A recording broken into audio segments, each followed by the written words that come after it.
Health officials say a new strain of COVID is from the UK. It transmits faster and it could complicate the coronavirus fight here at home.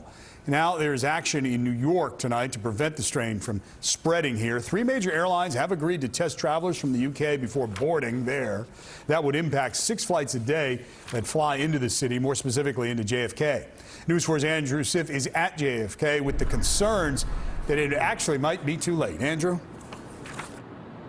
Right, David. The city's top health advisor saying it's almost impossible to keep something like this from traveling. It may already be here, but we spoke to travelers today about the fact that there will soon be new restrictions where you'll have to test negative for COVID before you get on the plane.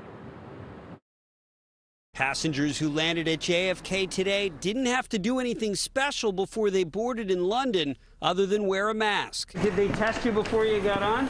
No. But that changes starting tomorrow. Delta Airlines and British Airways have agreed to require a negative test before boarding. Fine with Alice Chidley, returning to Connecticut after a semester in London, happy to get a COVID test if asked. I think that's a good thing. I think it's a lot to ask, but I think that for everyone's safety, it's necessary now that we have a new strain. The newly mutated COVID virus dominated Governor Cuomo's briefing today in Albany. The strain is so serious that the UK has closed down again. But Cuomo saying other than convincing the airlines to require testing, he's powerless to do more. I have no legal authority on international travel.